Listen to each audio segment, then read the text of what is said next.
All right, ladies and gentlemen, it is the 7th week of 2025. And since you're with us and we're here with you, we all know what that means.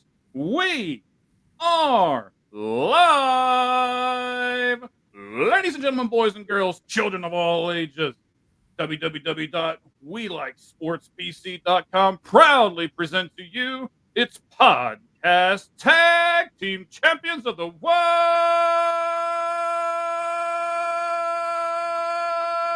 the Cleat King, Mike Valentine. There he is, Mitch Moneybags Middlebrooks. We are the 643 and out guys, and you're listening to the Sportz Truth. We'll explain the name, we'll explain the show, but right now we're going to do the walk-up music. Are you ready? 20 seconds start now.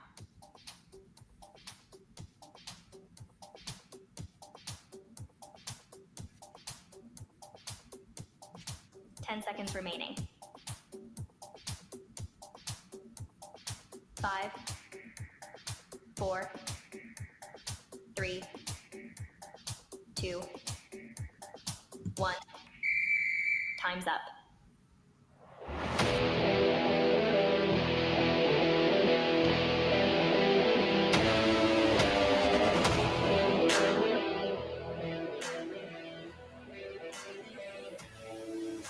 All right, it got me a little bit. I hit the wrong button. It was the wrong music. That's not usually what we come into. For those of you who have been with us for a long time, you know that. So we're going to go with this one, though. Let's see how this works. On today's episode of the Sportz Truth, we are going to be doing, is the NFL fining people for the wrong reasons? There are a bunch and have been a bunch of significant findings in baseball, and we'll talk about all of them. Is Kansas City giving Travis Kelce a raw deal? We'll explain and we'll look at that here in just a moment as well. As far as the National Basketball Association, the U.S. versus World NBA All-Stars. Is that going to be a thing? We'll discuss it. Mike Trout is moving.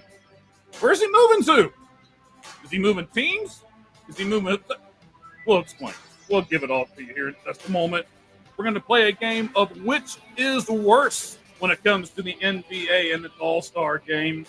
We're going to answer the question, what is next for Philadelphia? And we are going to include you, the fans, on this one. We'll get to that in a few moments as well. As if things couldn't get worse for the Mavs. ... We'll give you some more. What in the world are the Bengals doing? Yeah, we'll answer that. Devers versus Bloom versus Cora versus Bregman. But first, we don't want to do that now. But first, we're going to go to two of maybe the worst words in the NBA right at the moment, as I make all kinds of noise over here. Kevin Durant. Mitch, how you been before we start with Kevin Durant? Good. Yeah, can't complain. Excellent. We've already got a message up here, and you can do what Dylan did. Dylan is one of our newest writers. He hasn't even written an article yet. He is so new. But he said he wanted to tune in tonight and see one ugly guy and one guy with a cute mustache. So I don't know. Since I don't have I shaved everything. So I guess we know who's who. All right. Hey, thanks, Dylan. We appreciate you being on with us, as well as everyone else who is with us. We already are into double digits live here in person. You can see us here on X, and you can also see us on YouTube. Mitch, where can they search us at and find us on that platform, sir? Yep, you'll find us at the 643 and Out Pod on YouTube. You can subscribe, follow along there, and find our whole show there right when we're done filming here. Absolutely. Actually, you can find that show. It's live right now on YouTube, and it's live right here on X. We'll put it up on our Facebook page here in just a little bit once we're done with the show, and it will be on a couple of other platforms as well, Apple podcasts and everything. So we're starting to branch out a little bit, Mitch. We're getting some stuff, and buddy, we're on a record pace here. We got all kinds of people with us. For those of you who are with us, thank you very much. I don't think that's said enough in this business. We really appreciate all of you. And then if you want to leave comments like what Dylan did, you can go and hit the comment button, type in what you want, and you can then be part of the show with one provision. You talk about what we're talking about, and we'll be good to go. And what we're going to start with is All-Star Kevin Durant and his crazy post he did during the All-Star break. Kevin Durant posted to X, "I think it's more fun to complain about the NBA than to actually watch it." Kevin. Seriously, Kevin? But you know what, Mitch? I'll let you go first before I get on some rant, and I'll stick a cough drop in my mouth before I start coughing up a storm again. You can take this one, buddy. Yeah, I don't think that's that crazy. I think the product that the NBA has been putting out, especially in reference to the All-Star week or weekend, whatever you want to call that debacle. I don't think Kevin Durant's too wrong. There's not much entertainment value tuning into what they do for All-Star weekend. So I don't think it's as crazy as it may seem. It's definitely was said tongue in cheek and kind of in the moment, I think. But it's not as crazy as you might think. I don't think. All right, I'm going to have to go a little crazy here for a minute. I haven't ranted on this show for a while. Here we go. Kevin, have you seen yourself, buddy? Have you seen that team that you play for that's got 3 massively paid All-Stars on it that is currently 2 games under 500? Have you seen that team? Have you seen the way they're coached? Have you seen the way they play? Just look at the record, buddy. Yes, it is more fun to complain about it than actually watch this product. And I don't mean the All-Star game. I mean the NBA as a whole. Kevin, if me or Mitch or anybody else that's watching this live stream right the moment would play or would do our jobs like you play the game and like a lot of your friends play the game, we wouldn't be making millions, but yet you guys still are. And then you have the nerve to get on your social media and make fun of us, fans, and saying that we're the problem. I think I'm just going to stop there because I'm going to hold back some of the stuff that I really want to say. But Mitch, I'm going to ask you then, which would you rather do? Watch or complain? I mean, at this point, complain because it's really hard for me to sit down and watch an NBA game. I went to the Nuggets Suns game last week, or actually a day before the Super Bowl, and it was still a fun environment, still fun to be at the game. But outside of that, I haven't sat down and watched an NBA game on TV all season, and if I have, it's been for less than a quarter. I have not, it's not must see TV for me anymore. So I'd rather complain than have to sit through a full game and watch it on TV. That's for sure. Right now, as if that wasn't enough by Kevin Durant. Him and I would say him and his big mouth, but I guess they're him and his big fingers. I don't know how he can type without hitting 3 and 4 letters at the same time on his phone, but whatever. So Durant went on to say, crazy. Cancel All-Star weekend and just give everybody a break. So I'm going to ask you, Mitch, just flat out, would you rather just do that? Honestly, at this point, with what I saw of All-Star weekend, yes. I mean, that's basically what guys are taking it as anyways, just a rest period. So you might as well just let them actually rest instead of dragging these corpses out there who are walking around like zombies doing this song and dance that nobody actually watches and they don't care about. I can't imagine any fans actually get value out of this All-Star weekend product. So yeah, at this point, you might as well give them the week off because it's just a terrible, terrible product that they're putting out there. Yeah, it certainly is. It's terrible. Believe it or not, Durant went further and he said, only thing they enjoy is playoffs, trade deadline, free agency, and when players have beef with each other. I'm going to stare right into this camera and say, what else is there to like about the NBA? uh, I mean, he's saying this like it's a fantastic game, or like it's not run run three, run run go to the basket slam, run. There's no defense on this played anymore. All of the stars get all of the fouls. LeBron James fakes and falls at least 5 times a game, and gets every one of those calls. There are multiple things that I can't stand about this game, and it's really turning me off to the NBA. So Mitch, what else is there to like about the NBA besides the trade deadline, free agencies, and when players get mad at each other? Is there anything else, buddy? No, absolutely nothing. And I'd be really surprised if Kevin Durant could list another thing. When you have load management the way that it is, when you have this long of a regular season that nobody plays in, that nobody really tries until the fourth quarter in, that, all of these other reasons that make the regular season unwatchable. Yeah, Kevin, you're right. That is all the NBA has, and it's mostly playoffs. And it's mostly the drama between players. And it's that way because of the players, because the players refuse to play back-to-back days, because the players refuse to give 100% every single regular season game.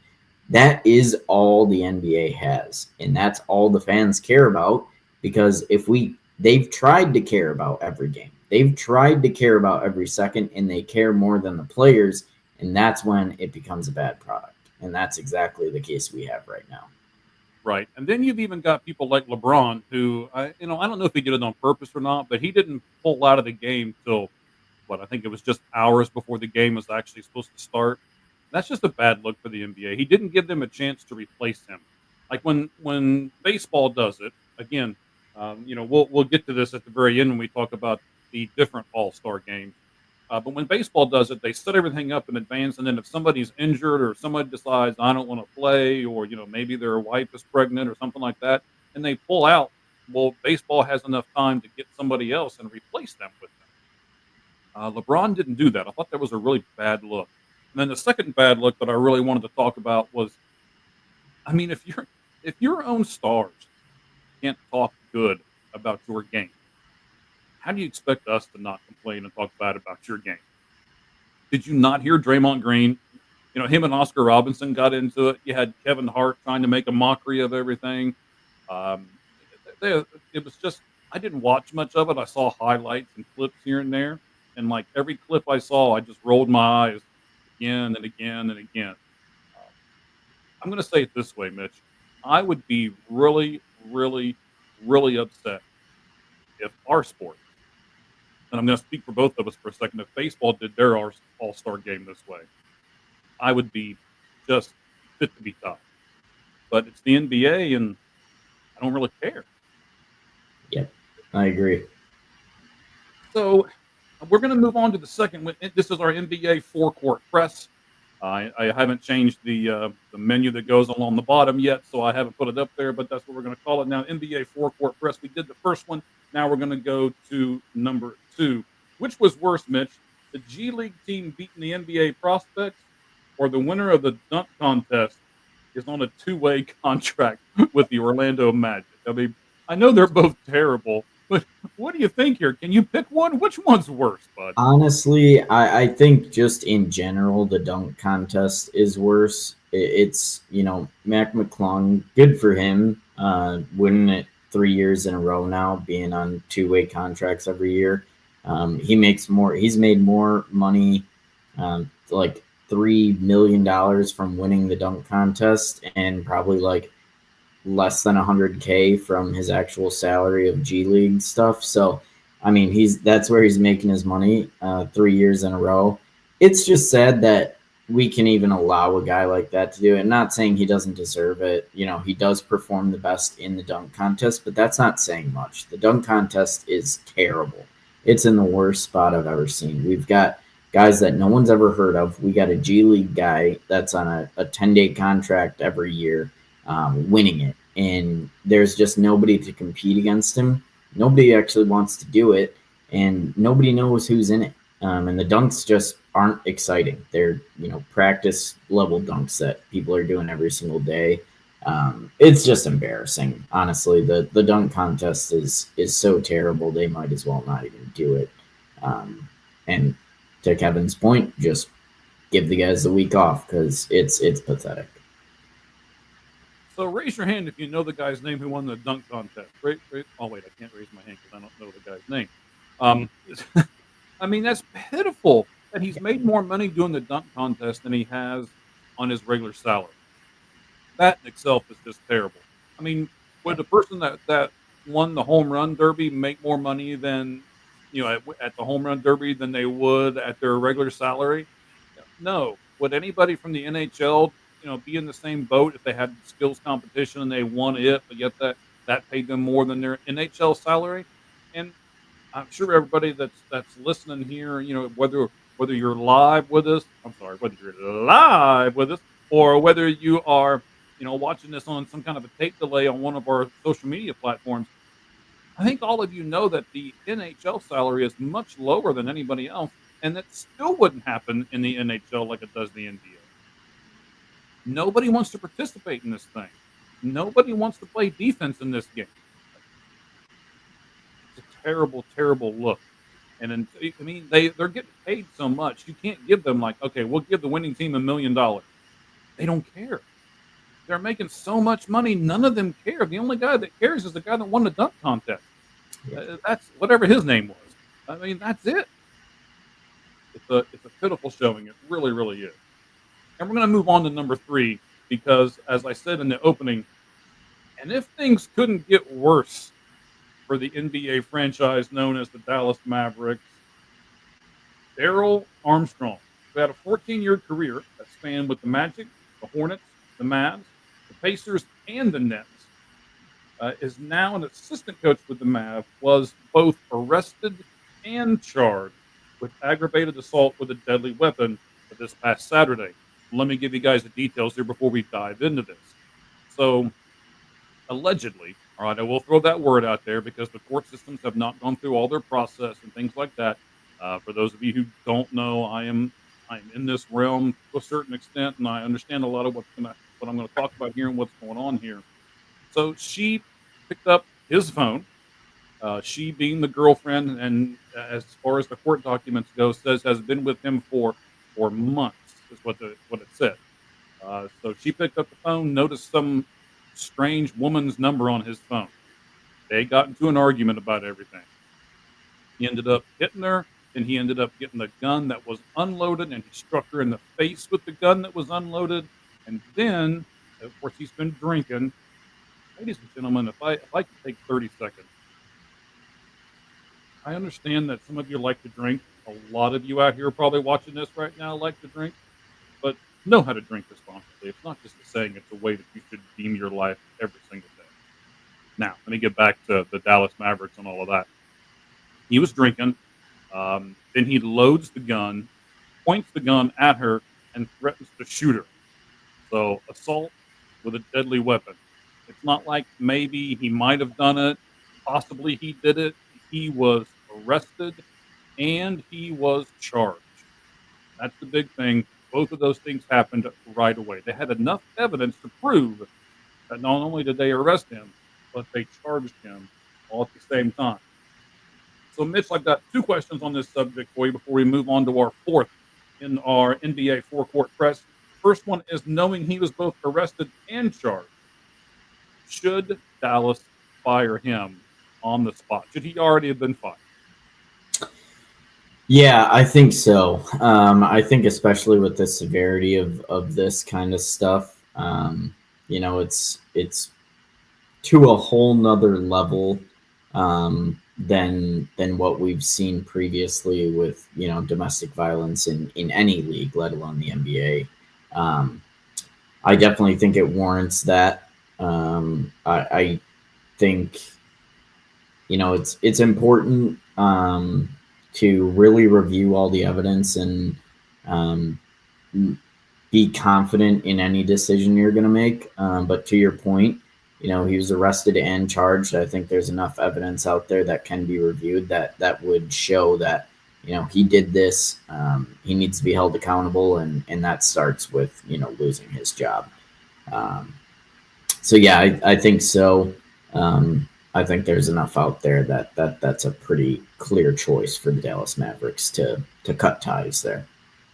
All right, so I'm going to remind everybody because we keep climbing the numbers, and thank you very much for that. You can comment with us here. We're on our first segment, NBA Four-Court Press. We're on the third of four.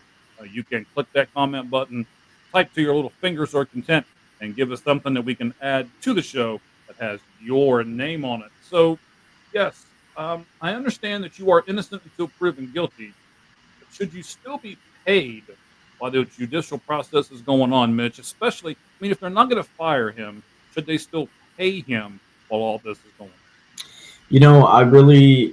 I don't think so. I like the administrative leave that a lot of people get placed on, kind of in this buffer zone, I guess you could call it, where things are still kind of up in the air. I do think, depending on the severity, and I think each case, has some nuance, depending on why you're away from the team, what, occurred, and what actually that legal process is going to look like. There's some nuance to all of that. But I think in this case specifically, yeah, he definitely should not be getting paid. It's pretty clear that he acted despicably and did a lot of terrible things and just should not, whether he's fired or not, whether you want to wait to officially fire him until everything, goes through and he gets sentenced, that's fine, but he definitely shouldn't be getting paid in the interim. All right, so I got the stealing thing going in back of me for a change, and I didn't think about it blowing my papers around over here. So you see me putting my arm in front of the camera, you're like, what is that crazy guy doing? He's trying to keep his notes in check. That's what he's doing over here. So fourth thing, Mitch, that we've got going on here in our NBA Four-Court Press, we talked about Kevin Durant. We talked about what is worse. We played that game. Now we're doing the Dallas Maverick thing. And lastly, we're doing we're doing a 4 it's not actually going to be a poll question. We're just going to put this one, put it on the board. Yes. All right. Players seem to be more on board with the U.S. versus the world in the NBA All-Star game. Mitch, do you like this better? Yeah, I really do. I actually did tune into the All-Star game Sunday night for the NBA. I don't know if you can refer to it as that anymore because it's really 4 games, or 3 games, I suppose. But yeah, I did like it actually. The way that kind of the world stars were on another team. There were 4 teams, so it was the world, international players, what they called the OGs, so kind of the older guys, people that have been all stars for a few years now. The new guys, the kind of borderline rising stars, you could call them. And then there was a 4th team that I can't even remember now. Oh, like the young guys. I was going to say, it was such a great game. You couldn't even remember everybody that was involved. Exactly.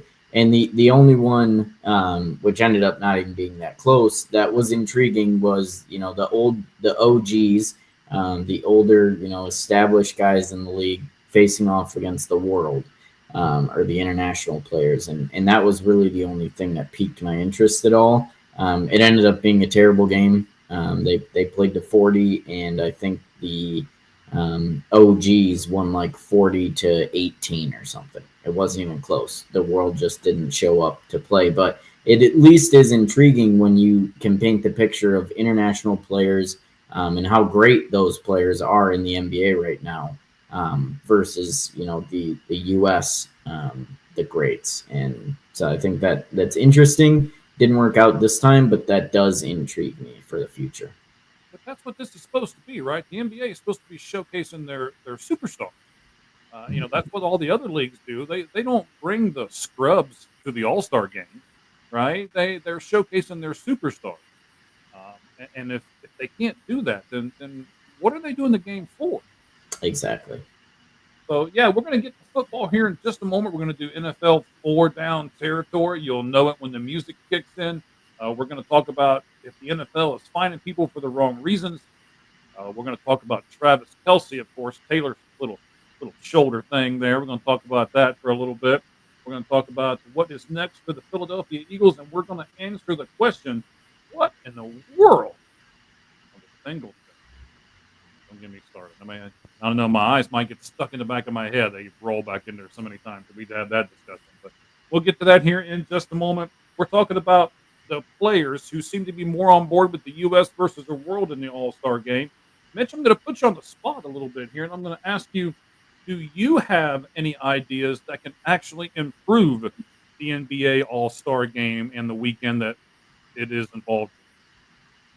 Yeah, I for the game specifically, I think you have to make it worth something. You have to incentivize these players, and I know this has been implemented in other leagues, and it hasn't really been a fan favorite. It hasn't really worked out, but I think you got to try something, and I think giving the winner of the All Star game, make it East and West again, and give the winner home court advantage in the NBA Finals. I think that is some incentive to make these players really play and care about the game again. Because if you're in the playoff picture, by the time the All-Star break rolls around, you more than likely have one or two All-Stars on your team, and they're going to be able to make an impact in that game and actually, try, maybe even play some defense. So I do think that'd be really interesting. No, I think you're asking for a lot here, buddy. I think that's the only thing that could do it. I don't know what other incentive. Like you said, the $1 million isn't going to do it. All these guys make so much money, it doesn't move the needle for them. Right. I think that really would be the only thing that might incentivize these players. I like the idea. What if they gave the money to their charity, or what if they each got a charity put together? And you could bring kids out from that charity and all that kind of stuff. I mean, what I think the biggest moment in the entire thing was that kid winning the $100,000 for the what was it? I think it was the 3-point thing and or whatever. Like I said, I only saw clips and bits and pieces of it. I just saw him in he dove into the money, and then all the mascots were, which I don't think I've ever seen any of those mascots before. I was like, what? Whose mascots were those? Yeah. It was kind of neat to see the kid be able to jump in the money and all that kind of thing. And then, of course, Damian Lillard, I don't think he meant to slap him in the face, but it was the way I took it. Damian Lillard said, it was great to see that. That could change that kid's life forever. And it's like, well, I really wanted to put out there, well, yeah, you made that last week. The amount of money that kid made, $100,000, Damian Lillard made that last week. So, maybe they could give up some of their money to some unfortunate children or something like that, or some charities or something as well. So, Mitch, do you have any doubt after this weekend and the debacle that was the NBA All-Star game? Do you have any doubt that MLB puts on the best All-Star game by far? No, not at all. It's not even close. The NBA and NFL, their All-Star games or the Pro Bowl in the NFL, it's all a joke. Major League Baseball does it the best by far. And they, even have some ways to go, I think, especially with the home run derby. I think they've been trying to tweak some things. But as far as the actual All-Star game goes, MLB does it by far the best, and it's not even close. I see Cast Fan over here saying he could keep it the same in the NBA. That's actually kind of surprising to me. I do think there were some good things about the 4 teams, but I don't know. I didn't get to see the stars enough. I don't like the 4-team elimination. Because if your favorite player is on one of those teams that loses in the semifinals and doesn't play in that last game of like the final All-Star game, you just miss out on watching your favorite player in the All-Star game. So I would like it to go back to 2 teams and them to figure something out. But good to know. And I appreciate you, Mitch, pointing that out. I was doing other stuff and I didn't see the comment up in the corner. Thank you, sir. That was Mitch's nice way of saying, "Hey, stupid, there's a comment up there in the corner." So I need to click the button and put him up on the screen. Cass Fan is our Arizona Diamondbacks writer. I'm sure he's going to be doing a thing on Geraldo Perdomo. We are going to get to him here at towards the end of the show when we get to our MLB four pitch talk. So stay with us, Cass Fan. We'll talk about that, and I'm sure you'll have something to say about that as well. But I have to disagree with you, buddy. I do not want the NBA to be kept the same. Not a little bit, not a small bit, not anything. Um, I would I would rather the NBA not even have an All Star game than give us what they gave us this weekend. So with that, we're going to switch to the NFL.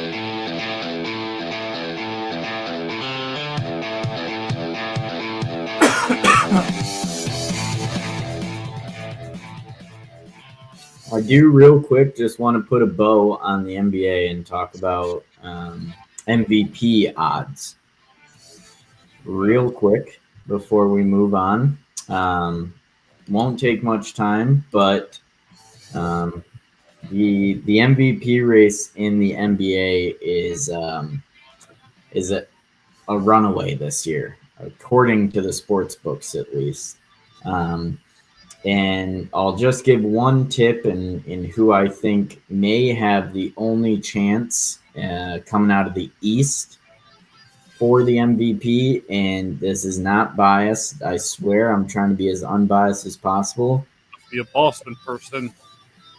But I really do think it's Giannis Antetokounmpo that has the best chance out of the East. The top two in odds out of the East are Giannis and Jason Tatum. They've got Jason Tatum at plus 20,000 right now, and Giannis at plus 8,000. I won't mention who's leading because we're gonna kind of save that for next week and in who we think in the West could win the MVP. But I think Giannis at plus 8,000 is the best odds of anyone winning the East. And if the Bucks really turn it on in this last 20 games, and we maybe see some injuries. I'm not wishing this on anyone, but maybe we see some injuries in the top 2-3 guys in the West. Giannis could easily walk away with this MVP this year. So at plus 8,000, those odds are really good if you toss $5-10 on it. All right. So if you toss $10 on it, what are we going to get? 800. Oh, yeah, like that. Turning $10 to 800. For those of you who are it's your first time here or you've been with us for a little bit, you should know I am not the big gambling guy. That's why we call Mitch Moneybags over here because he is the big gambling guy. So, turning $10 to $800. Hey, I mean, if you do believe in Jason Tatum, you could turn $10 into $2,000. So, I mean, not bad odds if you're an East guy and you're hoping that one of them can pull it out. You just need a little help from those top two guys in the West to maybe miss a few games or have a dip in numbers. All right, we're going to look at comeback players of the year here with our NBA stuff and things as well. So once again, that is the Moneybag segment, the NBA backcourt betting line. Again, I'll look into this camera and say,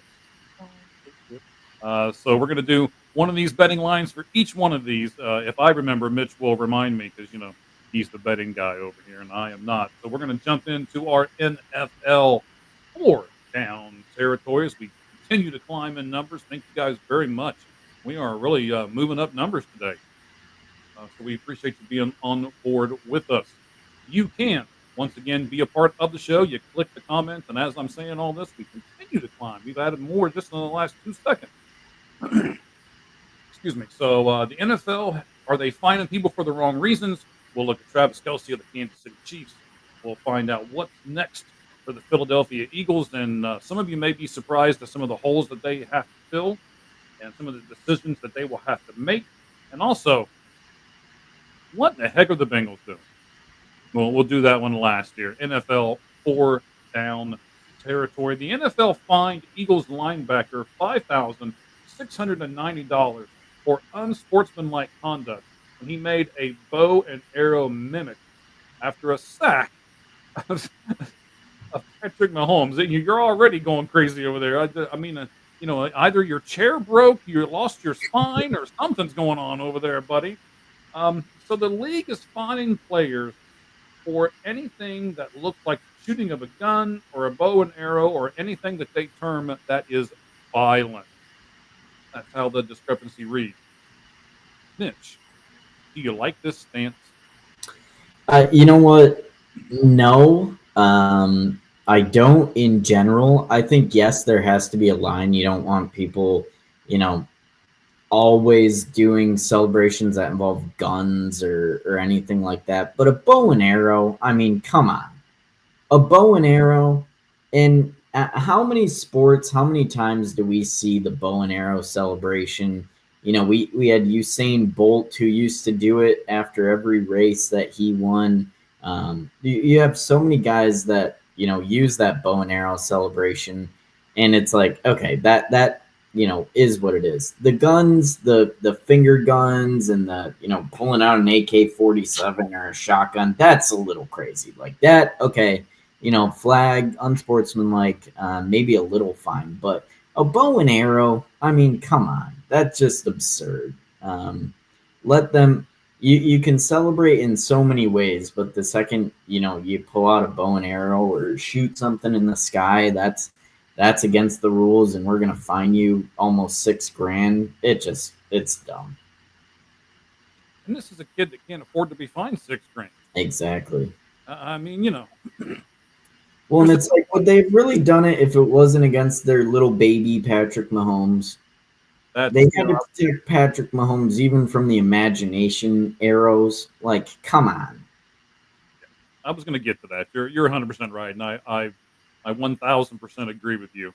If it was anybody else, right? If they'd nailed Hurts in the background, nobody'd be saying a word, right? Yep. Poor little Patrick gets nailed.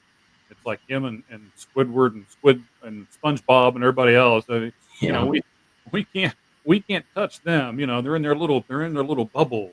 Yep. Maybe they live in the pineapple under the sea or something. I don't know. But yeah. So now I understand it if you mimic it towards a certain place, right? Like if I pull out my gun and I point it, you know, I'm trying to get the camera angle. You know, I point it to you and I shoot you. Okay, I get it. Yep. But I actually think that the fine is not as much as yardage on the field or something like that, right? You give them a 15-yard penalty, and not only, you know, have they hurt their team, some members of their team might hurt them before it's all said and done, right? Over on the sidelines, and I'm sure they're going to do like a kangaroo court kind of thing where they'll probably get fined anyway. And you know, I don't know. I just think they're taking it too far. Fernando Rodney, I don't know if you remember him. He's been closer for several teams. When he was done with a save, he would, you know, he always wore his hat all goofy looking and crooked off to one side and everything. But he would do the bow and arrow. He'd shoot it off into the sky, and nobody said boo about that. So I don't know. I mean, I guess I get it. I understand where the league is trying to go, where they're trying to keep these violent type things off of the field. But I also think that this might be taking things just a little too far. So I think we're in agreement on this one. So we kind of sort of answered this, but I'll just ask you, Mitch, why do you think the league has decided to take this particular stance? You know, I think that, to your point, exactly, like the finger guns, and that was a little over the line. It's been kind of out of control recently. I think that can just be a bad look and a bad example for people, especially when you do have people that, you know, have had gun violence in the league or whatever it is. I think the bow and arrow just doesn't fit alongside of the actual like finger guns and you know, pointing it at someone and pretending to shoot somebody, and you know, the AK-47. I just don't think the bow and arrow goes along with it. So I understand, you know, wanting to crack down on the finger guns and all that craziness. But I just don't understand how the bow and arrow gets lumped in with that. Now, before we finish this first question here, the first down of our NFL four down territory, you've got to give me the double. What was that again? Can you give me the double? There you go. Finger Woo! guns. I mean, Yeah, the double finger guns, man. You scared me a little bit there. My heart skipped a beat for a second. So, but I'm just giving you a hard time. I wanted to see the finger guns one more time. So. Second down here in our NFL four down territory, Kansas City Chiefs star tight end Travis Kelsey is openly considering retirement. The Chiefs gave him until March 14th to decide. Do you like this move by Kansas City? And I'll caution you a little bit. Um, don't give away the ones that are next and next and next when we start answering these questions back and forth. Let's build to the end. All right, buddy. So, do you like this move by Kansas City? yeah, I do like this move. I respect that it's in their best interest to not wait around and allow Travis Kelsey to drag this out for his own publicity and make this big stink of it. I actually think it's smart of Kansas City to do this and say like, hey man, you got to make your choice and we're going to move on, or you just got to figure it out. We're not going to be held hostage by you all off season wondering, will you, won't you? You got till March 14th, and if you can't decide by then, we'll decide for you, basically. Hello, Harris. Take that back off, and that'll be a nice inside joke for Harrison and I. But Mitch, I'll tell you off of you. So let me pop this up here. Kansas City, once again, we're doing Kansas City star tight end Travis Kelsey is openly considering retirement, and the Chiefs have given him until March 14th to decide.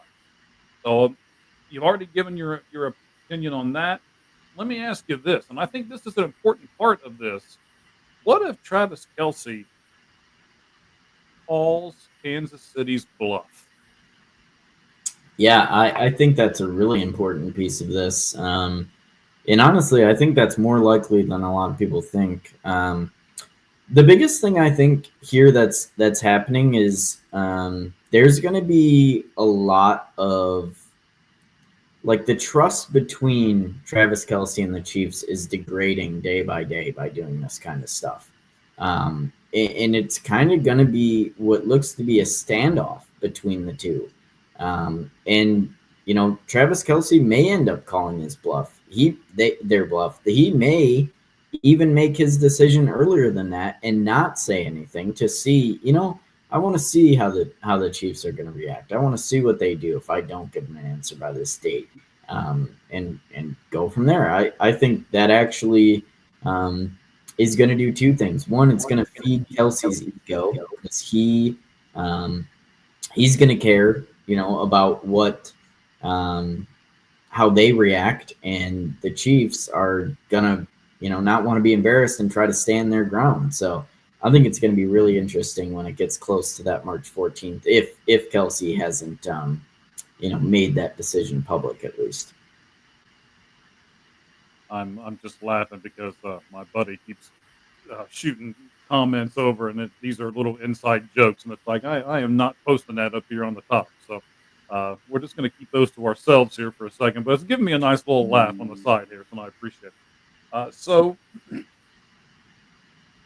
yeah, I'm with you. I think this is hurting Kansas City more than it is anything else. Now we'll explain to you in just a moment if you don't already know, fans, why Kansas City is doing this, and they've got a couple of good reasons as well.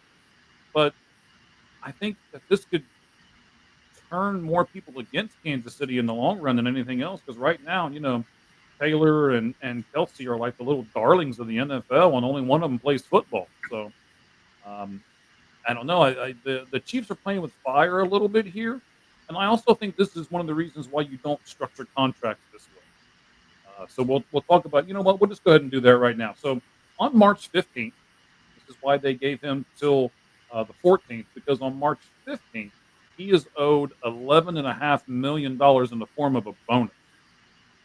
Now I don't blame them. I don't know how that, and I tried to look it up and I couldn't really find it. If one of you watching us right at the moment can give me a definite on it, then please feel free to click the comment code and put something up there. But I don't believe that he has to pay that back, even if he decides not to play. I'm not 100% sure on that, and I really couldn't find a spot that can give me a definitive answer on it from the way the contracts are structured. Um, but I don't blame Kansas City for saying, "Hey, we will give you to the day before your bonus is done, but we need to know what you're doing before that bonus date." What do you think about Kansas City and wanting to know about his decision before they have to give him his bonus pay? Yeah, no, they're playing this really strategically and as smart as they can. I don't blame them for setting that timeline. I think that 11.5 million is huge, especially tight end money wise, and that could go a long way. We talked about the Chiefs cap struggles, last week, and how difficult it is going to be for them to re-sign some of their free agents. So not only, yes, is it about the money there, it's also about, hey, the earlier in this offseason we know where we can spend our money, the better for us, because they have a tough task to re-sign some of these guys. So I don't blame them. It's a good business move. Again, I just think it's going to degrade the relationship between the Chiefs and Kelsey, and more than likely the Chiefs and their fan base, because they love Travis Kelsey, whether he's over the hill or not, whether however they feel about him. They've loved Travis Kelsey for years now, and that's not going to go away just because of a bad year or a down year. But yeah, it could really turn around and bite him if things don't go well. And Harrison, we don't care what Taylor says. We really don't. That's, well, I was laughing a few minutes ago. That was pretty darn funny. I appreciate the comedic banter, sir. I do. So not only that, but new deals can be what the NFL likes to call unofficially struck beginning on March 10th. So they want to know if Kelsey's going to be staying with them. If not, I mean, again, just the bonus itself is 11.5 million. So yes, I completely understand why Kansas City is taking this stance. I'm just not sure if they needed to do it publicly. Talk to Kelsey behind closed doors. Say, hey, we'd like to have your answer by this point. And maybe even give them some kind of ultimatum, like, if you do, we'll restructure your contract, and we'll work on those kind of things from point A to point B. And if they want to release that to the masses and say, hey, we're looking at possibly restructuring Kelsey's contract, I think that puts them in a much better light than saying, hey, you've got to the 14th, buddy, and you have to make a decision by that point. Yep. So I'm not sure if Kansas City went about this the right way, but you, as our fans, can go about this the right way, because right now we're going to have the Sportz Truth live poll question right now, and we're going to get to that here in just a second. It will be talking about the Philadelphia Eagles. Mitch, what is next for the Philadelphia Eagles? And here is our third down. Can they re-sign Becton, 6'7", 363. He's 25 years old. He's been in the NFL for 5 years. I'm gonna throw all these guys at us at the same time. Last week we kind of went one by one, and we're gonna do the whole thing here. We're gonna give everybody all of these. Brandon Graham probably gonna retire, so who's gonna replace that 15-year-old veteran at the defensive end?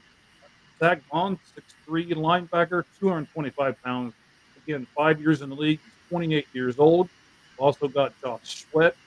He played a really big part in especially the Super Bowl game. And there's some people who thought he might have got MVP instead of their quarterback, but he's the outside linebacker, 6'5", 265. He's a little older at 27, and he's got 7 years in the league. And lastly, buddy, Darius Slade Jr. has a bigger cap hit than what Travis Kelsey does. 14 million cap hit in 2025. That's just the players. Now they lost their offensive coordinator, and it's so late in their offensive coordinator search that I'm not sure you're going to get somebody to move over from another team to be your offensive coordinator. So therefore, you're going to kind of be stuck and regulated, getting someone who can actually take that over. So you're going to have to promote somebody from like a secondary coach or a linebackers coach or something like that, and give that person a shot. Unless you go with, I guess we'll kind of unkindly call a retread coach, who got a shot and then it failed at it, and then now they're going to get a second shot. So Mitch, I know I threw a lot at you here, buddy, but what about those players that they've got, and what about the offensive coordinator position? How are they going to solve those two problems in Philadelphia? Yeah, I think they've got to prioritize well, and I think that starts with Zach Bond and Josh Sweat. I think those two guys showed up huge in the biggest moments this season, and I think that's where they have to place that focus. That's a lot of money to be paying Darius Slay Jr. And I even have a soft spot in my heart for him, being a former Lion. Before he was an Eagle, but that's just way too much money to pay a DB at this point in his career. So I just don't see the money well spent there. I think the biggest thing that they have to address is that offensive coordinator. Sure, when you get to the 1 yard line or 4th and 1, it's easy to call the tush push. Anybody can do that, and just get Jalen Hurts up there and call that play till the cows come home. But that offense, especially if you want to keep AJ Brown happy, which is seemingly impossible to do, you're going to have to find a good offensive coordinator to create some opportunities for him, or things are just going to become so toxic that he requests a trade and it can't work out in Philadelphia for him anymore. So offensive coordinator is a huge hole for them to fill. And to your point, yeah, I don't think they're going to get anyone that they really want. I think this year they need to hire kind of a bridge coordinator until next season, when they can, try to poach somebody else. The problem is, people are thinking they're going to go with the big offensive coordinator. I Yeah. mean, right? That's, I don't know if you promote somebody from within or something like that. And then, of course, here at the bottom of the screen, my part-time research and development assistant here, Harrison, is giving us stuff saying, according to the New York Post, they could ask him to return the bonus, but not necessarily. And Andrew Luck, the only player to retire after receiving a roster bonus and not return it. All right, thank you, sir. Do some work, all right, do some freaking work. But we do it. And it also, maybe shed some light on the Chiefs don't think he would return it. That the Chiefs are really worried that he would return it. If he gets to that past March 15th, which shows you what the Chiefs think of Travis Kelce too. Yeah, I mean, it's almost like they don't trust him, right? Mm-hmm. Which is kind of weird to say about your own player, but that could very well be. Here we go, buddy. We're going to do it. We are going to put up the Sportz Truth Live poll question. And hang on, let me hit the button. It will post right now. You can vote yes or you can vote no.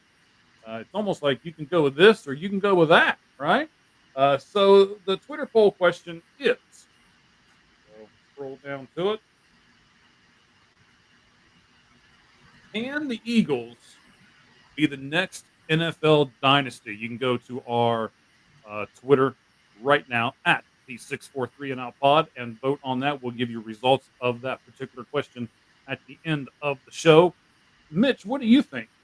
Can the Eagles be the next dynasty? I mean, they have been to 2 of the last 3 Super Bowls and they've won 1.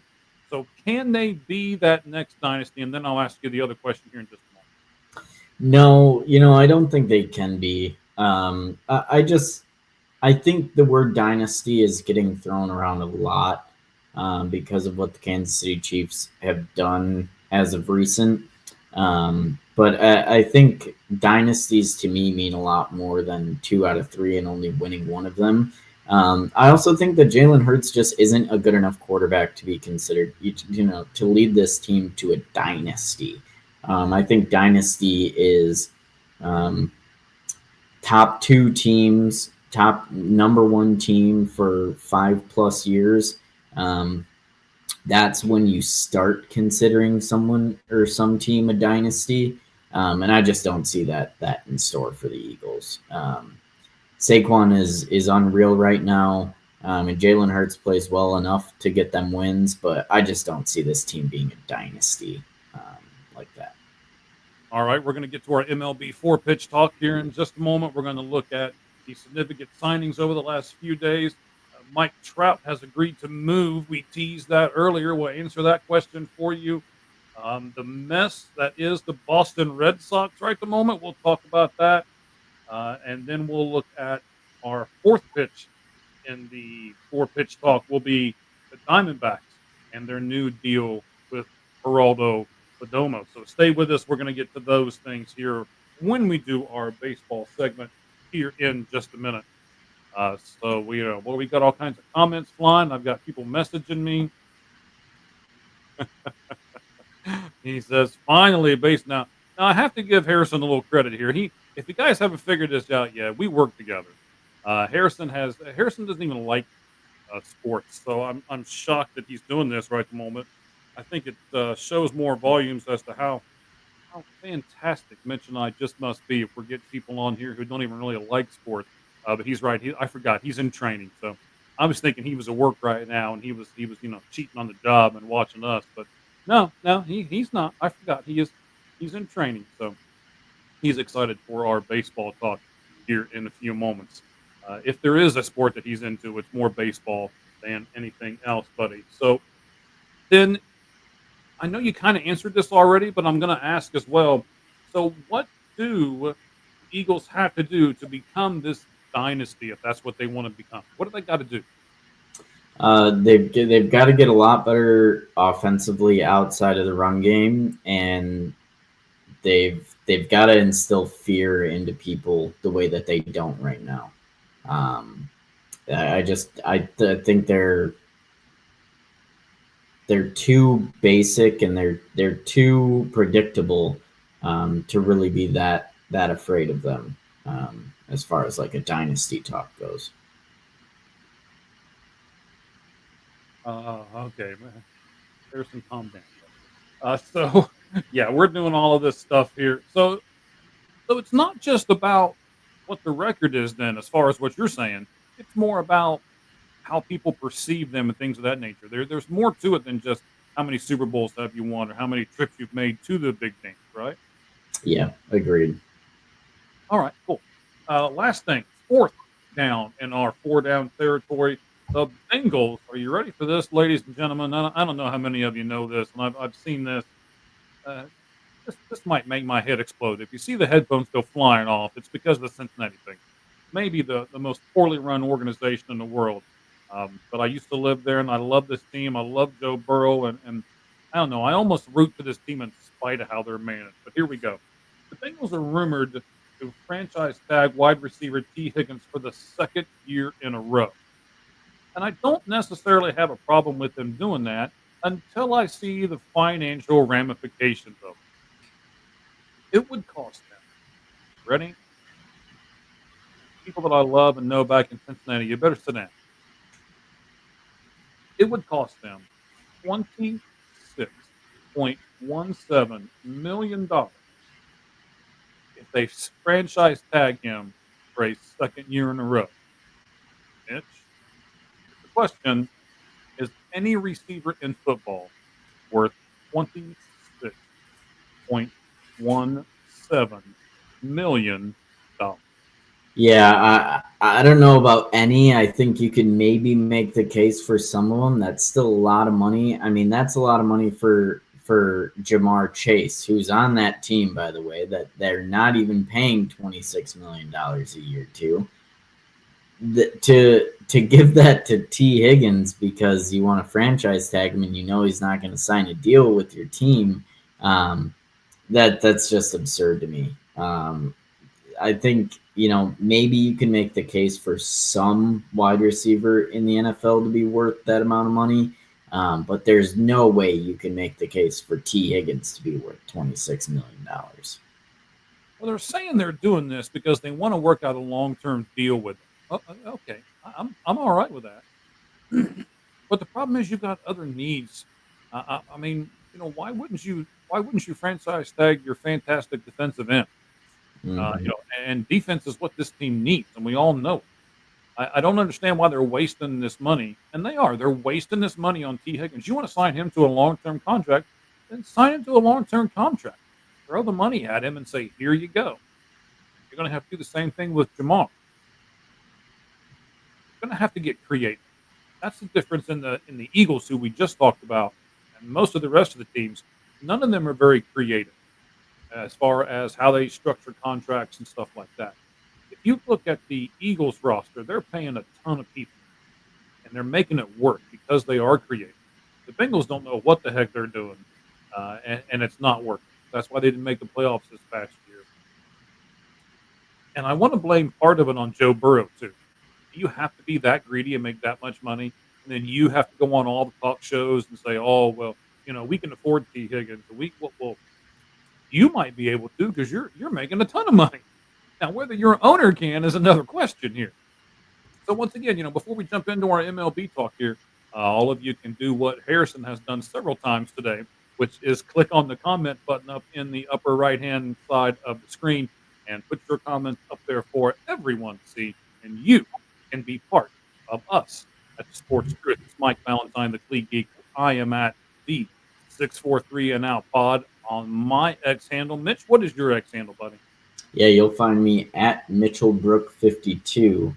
And when you find me there, you can always let me know what you think about the gambling tips.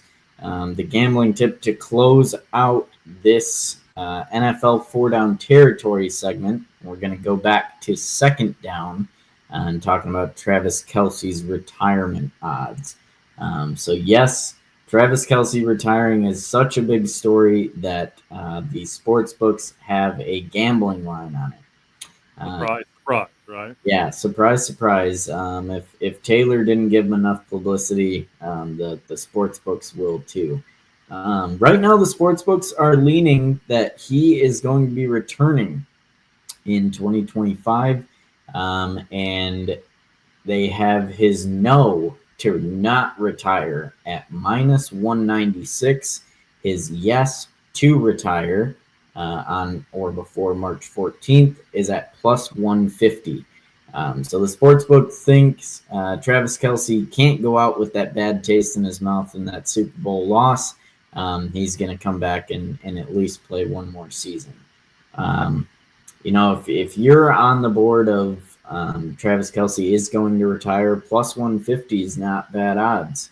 You might want to hop in there now before it gets closer to that, and maybe some leaks get out of where Kelce's head is. So jump on that now if you're interested.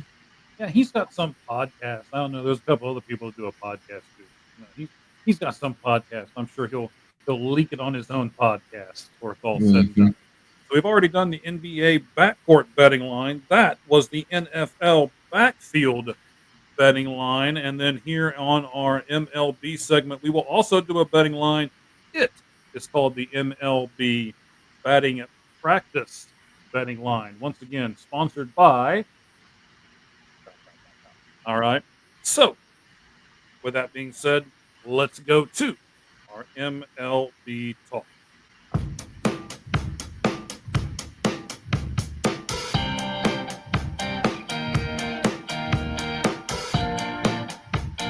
I'm with you, Harrison. I think that might be fixing. I don't know about that one.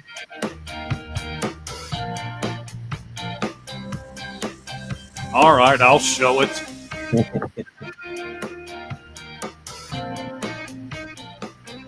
Harrison is our part-time research and developer and our full-time comic relief on the show today.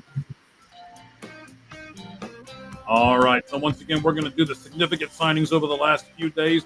There have been several, actually. We're going to look at Mike Trout as he has agreed to move and what that's going to do for the Anaheim Angels. We're going to look at the mess that is currently in Boston with that third base situation. We are going to look also at a 4-year extension for one shortstop and what it not only means for him, but Mitch, I know this isn't in our notes. We'll bring this up here before it's all said and done. What it means for Tommy Troy and what it means for Jordan Lawler as well. So we will look at all of those things coming up right now on MLB 4 Pitch Talk. All right. So we're going to look at these significant signings here. Mitch, I want you to tell me which one you think is more significant now. And you know, I've added one more because I don't know if you've seen the Cubs sign somebody else today. We'll add that to the list as well. So the first one is the Cubs signing Chris Flexen to a minor league deal. The Cubs signed Yuri Gurriel to a deal as well. Now we'll look at someone who's not a player in one of these, and that is the Royals, giving their general manager, J.J. Piccolo, a 5-year extension until 2030 with an option for 2031. We'll look at a second person who is not a player, a manager this time, as the Oakland A's have signed Mark Kotsay to an extension through 28 with an option for 29. Frankie Montas has not thrown the entire spring and is now being shut down for 6 to 8 weeks. Talk about that being a significant development. There's going to be an article coming out soon that I'm writing right now for www.welikesportspc.com, as the fan has blown one of my notes away, and I tried to catch it, but it didn't work out very well there. So make sure I do the betting thing at the end, because that was the note that flew away, Mitch. You've been really good at that so far. Make sure I get it in, okay? John Means has signed a contract with Cleveland as well. Again, you can read about that here shortly on the website. And lastly, something that happened earlier today, Mitch, I'm not sure if you saw this. We talked about him a little bit last week. The Cubs have signed Justin Turner to a deal as well. Terms, I didn't see terms disclosed yet. But all of those things could be significant. A couple of them maybe not as much, but of all of those, Chris Flexen, Yuri Gurriel, J.J. Piccolo, Mark Kotsay, Frankie Montas, John Means, or Justin Turner, which one would you consider the most significant over the last 48 hours? And before you give us that answer, Mitch, I want to praise all of our people right at the moment. Harrison's talking about earlier, kind of off air. He's teasing me about engagements and all this kind of stuff. We're really trying to get this thing going. He knows that I talk about it all the time. We talk strategy, he and I together. And right at the moment, we follow 6,000, or excuse me, we are followed by 6,229 people on our X account. And of all of those people who are doing live shows right at the moment, out of those 6,200 plus, we, the Sportz Truth, are trending third highest as doing a podcast right now. So we appreciate all of you guys putting us up on that board and making people take notice of the Sportz Truth. Mitch, which one's the most significant to you, buddy? I'll give you two here, and one player and one non-player. And honestly, I really can't decide between both of these, because I really like this move by the Royals to extend J.J. Piccolo. I think it's a real vote of confidence in what he's done for the Royals these last 2 off seasons. He's made a lot of really good moves and a lot of middle tier moves that he hasn't overpaid for, and that have at least in the first year, you know, after getting some of these signings done, haven't blown up in their face yet. And I think, you know, that vote of confidence in him is really reassuring, and I'm glad to see they got that done. I think that's a really good fit, and you know, rewarding him for the work that he's put in over these last 2 off seasons. I think the other big, you know, player impacting and what's most significant is Frankie Montas. You know, being shut down. The Mets paid Frankie Montas a lot of money that a lot of teams weren't sure he was going to be worth, and it seems to already be blowing up in their face. If this turns into a long-term thing and Frankie can't throw, say, you know, this entire year, that is going to be a huge failure and huge disappointment for the New York Mets. And a guy that they just needed to be their third, fourth, maybe even fifth starter throughout the year, to pay this kind of money to, and for now, him not even be healthy, is a huge blow, just based on the money that they're spending. That this is a really significant move for the Mets. Yeah, I'm going to go with a couple of different ones here. I like the Mark Kotsay move. I mean, and let me piggyback off yours for a moment. Putting JJ in Kansas City is great. I think something that you didn't mention that I'd like to throw in there, it's stability for the Kansas City Royals. They've had a lot of turnover, and this putting him there through 2031 if they pick up his option. That's given that team some stability, which is very important to a team that's in the spot that they're in right at the moment. Approaching the top of that division. Got a really good player in Bobby Witt Jr. and adding some pieces to it, as you mentioned in your comments. So I think JJ putting him there for that 5-year extension is very important. I want to talk about Mark Kotsay.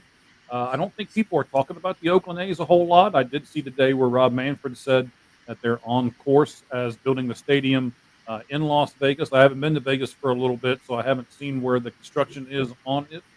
Maybe we'll have to get to Vegas. I tell you what, Mitch, I'm going to put this out right here on the air live. That if the AAA comes back to Vegas this year, we're going to go up and watch the AAA team in Vegas. We're going to watch that AAA championship, which it usually is in Vegas. And then while we're up there, we're going to have to scamper on over to that new site and maybe take some pictures and put on a couple hard hats and see if we can't maybe, I don't know, get some good stuff. So that'll be one of our bucket list things for the year. By the way, I looked at, I know we're going to talk about this off air when we're done here possibly, but I've circled 20 games, by the way. I've got my 20 games that I'm going to get to spring training this year. So we're gonna make some deals and we're going to go see some games. But all right, so I also, maybe this isn't what you would call significant, but I tell you what, I am rooting for John Means. Tommy John surgeries. He was a great pitcher for the Oakland Athletics, and something that I really want. Thanks, sir. I appreciate you willing to cover the shifts for me while I go to the spring training game. It means a lot. So I really am. I'm rooting for him. I think that'll be a great story. If you'll be able to read the article here, like I say, probably in the next 24 hours or so that I'll put up on the website. He probably will not pitch again until August or so of this season.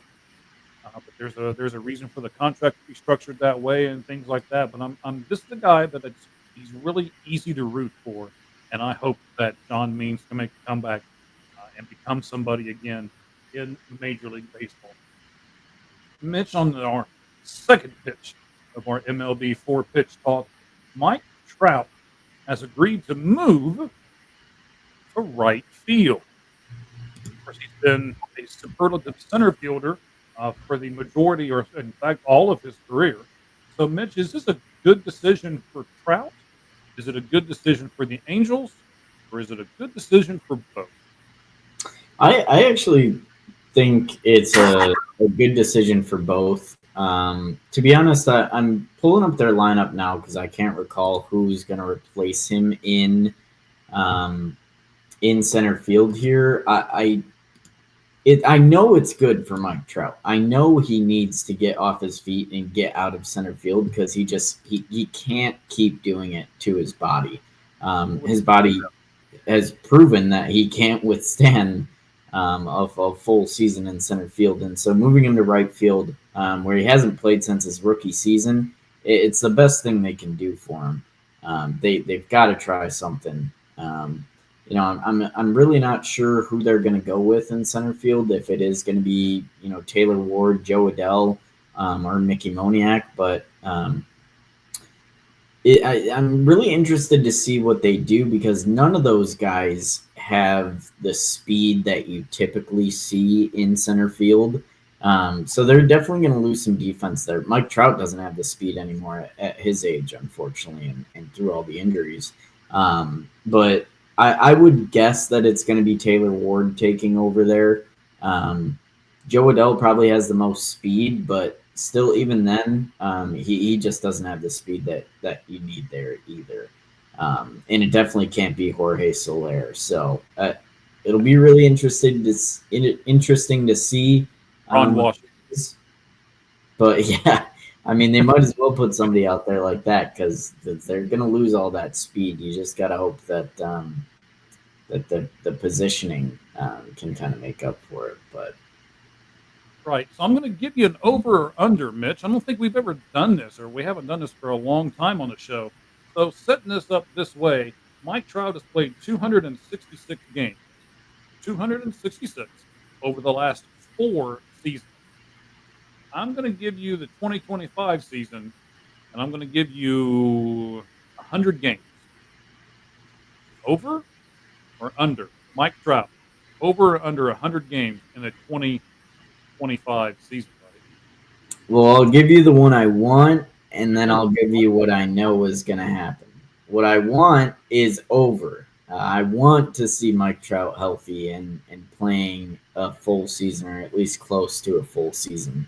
Um, Now, if I were gambling on this, I'd go under for sure, because I just don't see him, turning around these injuries and being as dependable as I would like him to be. So if I was putting my money on it, I'd say under, but man, I'm really hoping for the over and that he can return to the Mike Trout of yesteryear.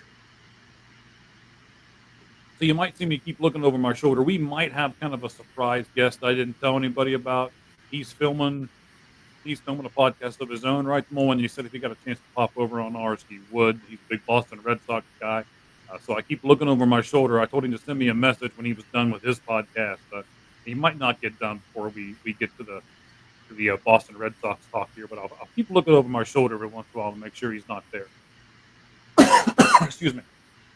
So now, I wanted to put this question in there because I thought you would do this, and you did. You just contradicted yourself. You understand that, right? You said that this was great for Mike Trout. You said this was great for the Angels. And then you tell me you don't think he can still play 100 games even though he's moving position. Then is it great for Mike Trout? Probably still, yes. But then is it great for the Angels? Because we just talked. They're going to have to reduce the person they're putting in center field. He's not going to be able to go get the ball like Mike Trout did. And then you're still putting Mike Trout in right field, and you're not sure if he can play 100 games. Mitch, you just talked out both sides of your mustache. Now they've got enough outfielders. They don't need him to. I mean, they want Mike Trout to play 100 games, but they've got plenty of outfielders to replace him if and when he is injured throughout the season. They've got to find playing time for Jorge Soler, who's probably going to be a mainly DH throughout the year. Right. Taylor Ward's going to be an everyday player. That leaves you Mickey Moniak, Joe Adell, Matthew Lugo, and Gustavo Campero to find spots for. Gustavo and Matthew Lugo are definitely going to be the odd men out. But Mickey Moniak, former number 1 overall pick in the draft, he's had his ups and downs, but they want to get him some at bats too. So even if he doesn't play right field, even if he DHs quite a bit, they'll be fine in the field.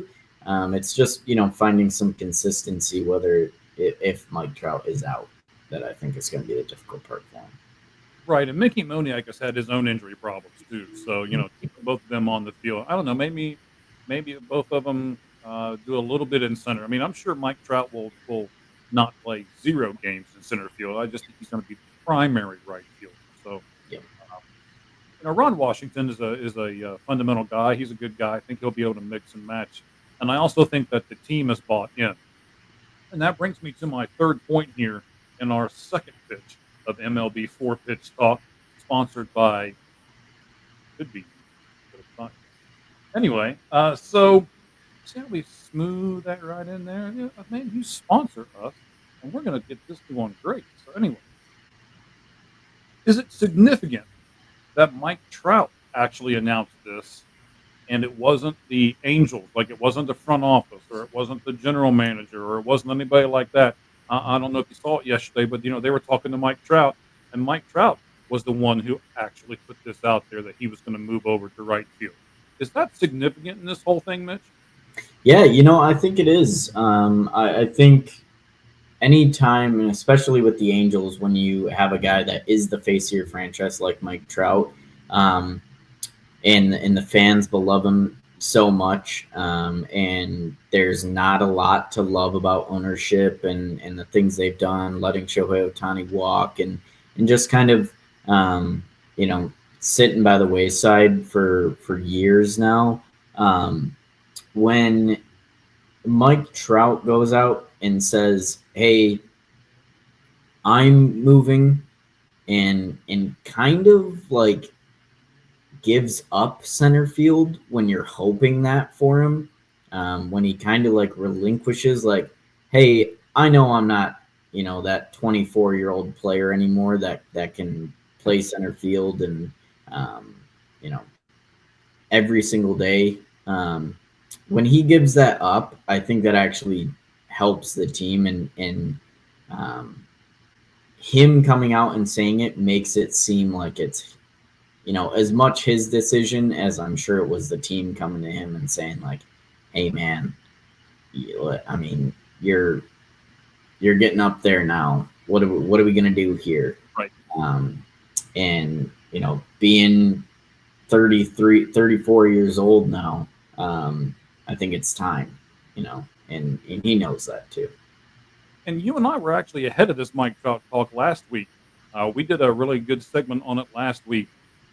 Where is he going to fall in the top 100 of MLB's top 100 right now? That's been revealed.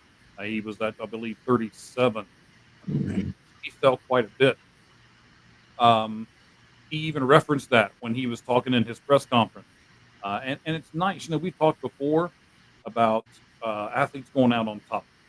And I'm not saying that Mike Trout is done with his baseball career, but at least he realizes that he's not Mike Trout of, what he's been in the league, I believe, for 13 years. So, we'll say he's not the Mike Trout of 7 or 8 years ago.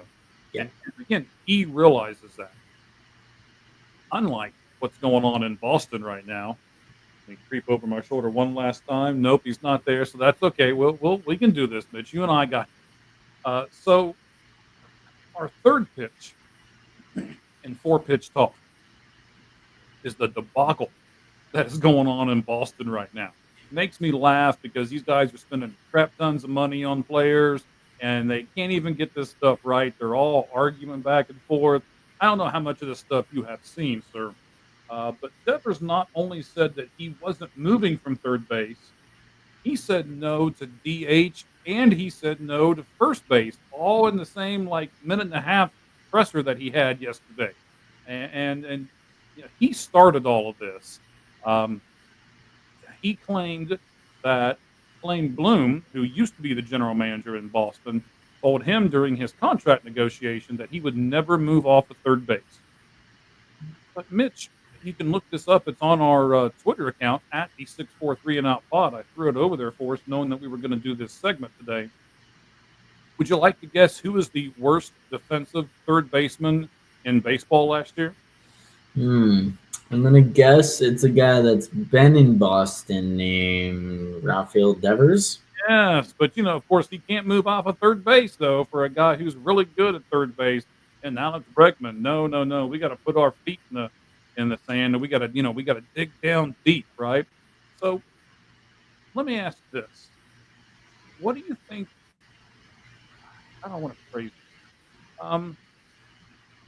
Why? That's what I'm going to ask. Why is Rafael Devers doing it? Pride, stupidity, ego. I don't understand. Honestly, if it were me, I would see this as like a godsend, as like, oh my gosh, I don't have to play this position that I suck at anymore. Right? I can go be a DH. I don't have to play the field anymore. I can just go out there and swing the bat 4 times a game. Which he's really good at. Yeah. And do something. I can stop doing something I'm really bad at and do something I'm really good at more and just focus on something I'm really good at. It doesn't make sense to me. The only thing it comes down to, and that makes any sense in this argument, would be pride. And I think that's just stupid. To not be able to check your ego like this and to be so caught up and so prideful just shows who Rafael Devers is as a person. It shows a lot of immaturity. And yeah, that ego just shines through. Right. I had to reach down there and get my piece of paper because I'm going to use a quote off that paper here in a minute from this whole thing. And I was like, oh, shoot, the quote I need is on that piece of paper. And if I'm going to quote people, I want to make sure I quote them right. So, yeah, we talked about, Bloom told him that you're never going to have to move off of third base. But I 100% agree with you. Why wouldn't you?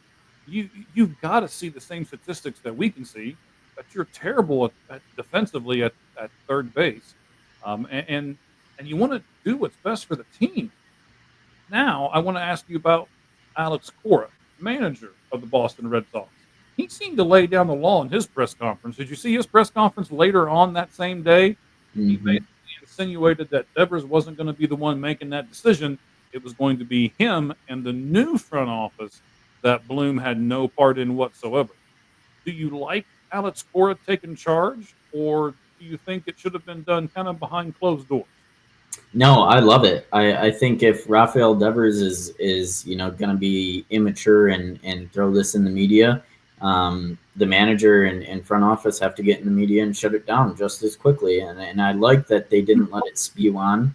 I like that Cora addressed the media immediately that same day and said, hey, Rafael Devers doesn't run this team. Rafael Devers does not set the lineup. I do. And he's going to play where we tell him to, because, frankly, the best chance to win in this league is, replacing Devers with Alex Bregman, a great third baseman, at third base, and that's what's going to happen. I think even if Bloom was still there, I would like Cora making this decision and saying, hey, yeah, he told him that thinking where we were 2 years ago or 3 years ago when he signed this extension. We had no interest in moving Rafael Devers from third base. But look at this now. We have an all-star third baseman who has a much, much better glove and gives us a much better chance of winning with him at third base. Alex Bregman is going to be our third baseman. I really respect Cora for doing that, and especially the way he did it as quickly as he did to shut that down. Right. Things change, right, Mitch? I mean, both of us have real jobs besides, doing this fantastic podcast called the Sportz Truth here by mine and Mitch, the 6-4-3 and out guys. And I'll explain 6-4-3 like a double play in baseball, and 3 and out like you can't get a first down in football. So we took those two terms, we smashed them together, and we're both guys. I swear we are. So it's the 6-4-3 and out guys. That's how we came up with that. But I thought, again, yes, he came out. He basically said, I'm the manager, not you. You don't get to make these decisions. But as we all know, in sports, that's not really the truth. You're going to tell me that, Alex Bregman, who they just paid 3 years and $120 million to, is not going to play somewhere on the field? He is not going to DH for $120 million over the next 3 seasons. That's not going to happen. And what if Rafael Devers now demands a trade? Is there going to be another team out there that will take on his contract and will allow him to play third base, being the worst third baseman? I mean, this could become like an atomic bomb. I mean, this could really blow up in Boston's face. I don't know about this. Yeah, once again, comic relief from Harrison over here. At least he likes you, Mitch. He's never even met you. Well, you're making friends and influencing people, man. It's only taking about 90 minutes to do it. So I don't know. What do you think's really going to happen here? Let's make some predictions. Is Devers going to end up giving in and going to the DH? Is Bregman going to play third base? Is Devers going to stay at third and Bregman's going to go to second? What do you think's going to happen in Boston with this mess going on right I'm really not sure how this shakes out, but I am sure of one thing: it's going to get a lot messier before it gets worked out. From all signs are pointing to Rafael Devers not rolling over and making a big stink out of this. And I do think it's going to get messy. I see it very likely that he ends up requesting a trade before all this is said and done. And I also feel that he's going to do so much damage to his reputation and that contract and his inability to effectively play third base. No team's really going to want him, and no team's going to make Boston an offer that is worth taking. So I really don't see this going well for Devers with him doing this. I think it's going to get a lot messier before it gets cleaner, and we just got to strap in and enjoy the ride. now? I'm just going to put it up there for a few seconds. I'll let you read it, and then I'm going to take it down. All right. Tell you what. It's what I got to deal with at work all the time. Now I got to deal with it on a podcast. So I think the smartest guy in the room is Alex Bregman, though, right? I mean, he's not saying a word until today. I don't know if you saw, he did come out and say something today when he was asked. Um, it wasn't really, in a press conference setting. He was basically just asked. A reporter kind of screamed out to him as he was doing warm ups. Where do you want to play? And he said he was very smart, very calculated at what he said. He said, I will play wherever the team needs me to play. So again, I didn't think he could get any smarter by just keeping his mouth shut. Now he may have got smarter by what he said today. So yeah, I agree with you, but I do think before it's all said and done, though, that Devers will come to his senses. Somebody will talk to him. Somebody will pull him off to the side. And let me get off your lawn guy for a minute, right? Because everybody knows on this show that that's when I am here at times. So I have to ask you. I think I already know the answer to this question, but it really bothers me, Mitch. It bothers me when Rafael Devers has been in the league for as many years as he has. He lives here in America. He gets paid U.S. American dollars, and he can't even speak a lick of English. He's got to have an interpreter beside him. I was watching that press conference, and I'm like, really? You can't answer any of these questions by yourself? And I'm looking at a guy like Ellie De La Cruz, who has learned English in just a couple years, is able to speak it fluently, and that means that's a big thing to me too. That again, that means he's really trying. He's buying into the culture and everything else, and that kind of gives Rafael Devers I don't know how else to say it. This is not a racist comment whatsoever, but it gives him kind of a black eye in my book. I don't like the fact that he lives in this country and he can't speak the language that this country uses. Does that bother you at all, Mitch? Yeah, I agree. I think it's get off our lawn this time because I agree. I don't like that. I don't like the, it's one thing if you're really struggling to learn but you're trying, but there's just been no attempt to learn the language that, he's come to be around for so long. And I think it speaks to a lot more than just the fans. It's that it shows that he doesn't truly care to connect to his teammates either. He doesn't truly care to connect with his coaches that may not be bilingual. He doesn't care to connect to his players that only speak English and his teammates. He just doesn't care. He's here for himself. And I think that's evident in, these comments that he's made. And it's also evident in his inability or lack of enthusiasm or even trying to learn how to speak English. So yeah, I don't like that at all. I'm with you today. Get off our lawn. Here's something that I can agree with as well. Harrison is boy, his fingers are getting sore. He is typing like a fiend today. Says it makes it hard to be a fan if you don't speak the language. I agree. It makes us hard to like you. It makes us hard to relate to you. Yep. Can't speak the language now, and that's even with Harrison is bilingual as well. So that's a bilingual person saying this on our show. Appreciate that. So yeah, I really think before it's all said and done, we'll get to Geraldo Perdomo here at the Diamondbacks, and then we will be ending the show with that here in just a moment. And we'll do the last betting thing, the MLB batting practice betting line. We'll look at the division here that we're talking mostly about right now, and we're going to see who's going to win that division here in just a moment. Get some odds on that. So yeah, I think before it's all said and done, Devers a DH, Bregman will be at third, and everybody will be happy at least until something else happens. Until Bregman makes an error or something like that, and then that's I don't think this is going to go away. That's kind of my point here. Is every time some little thing happens, one of these big ego guys on the Boston Red Sox with that huge should be a big E on their cap for ego and not a B for Boston. But I think this is just going to be an ongoing problem, and it's just going to keep festering and festering and festering, and it's going to be interesting as to where it's going to go. I wanted to throw this out there. Not my favorite guy in the world, but he did say something really nice yesterday, and I think it was kind of a dig at Rafael Devers. I don't know if you saw Aaron Judge's press conference. Rafael Devers, through his interpreter, of course, said, "I'm not changing positions."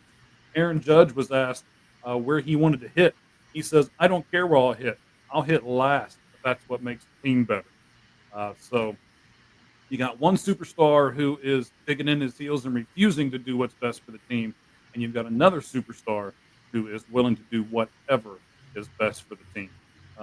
While we're doing, I'll tell you what, buddy, let's go ahead and do our betting line right now before we get to Perdomo. We're really good here on this AL East. We're talking about these teams, the Yankees, the Red Sox. We talked about a couple more teams here in that division. Mitch, tell me, what are the odds on the AL East this year, and who should our fans put our money on before the season even starts?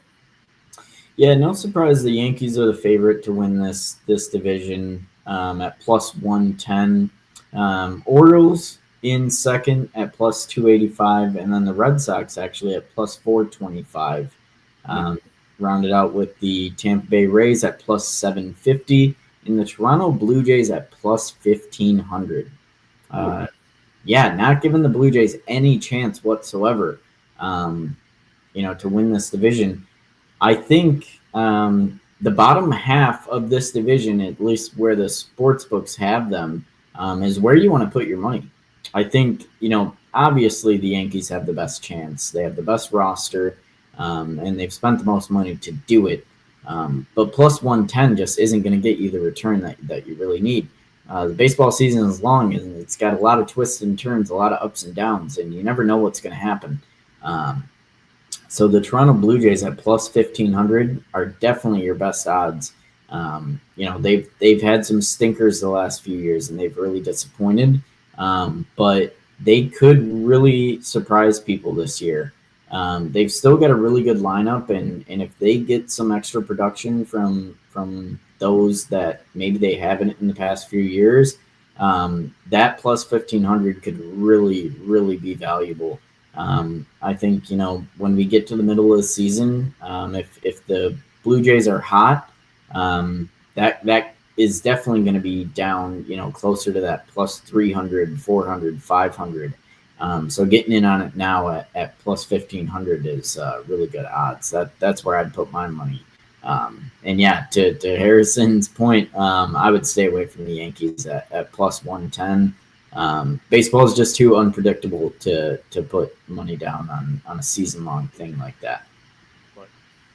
But which one do you think you would put your money on, especially now that Boston has signed Bregman, even though we've talked about the chaos in Boston?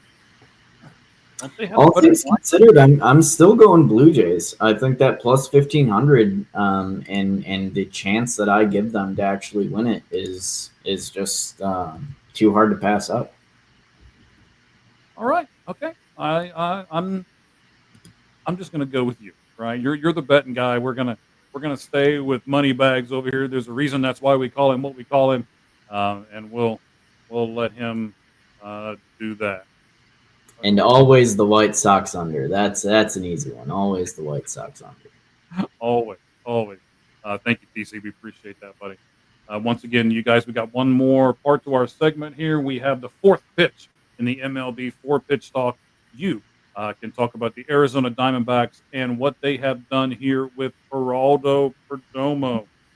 I'm going to hopefully put an article up about these guys as well. If Um, Either myself or Cast Fan may do it as well. I haven't talked to him over the last couple days, so I'm sure one of us is going to put up something about it on www.welikesportspc.com. Of course, sports in that website is spelled with a Z.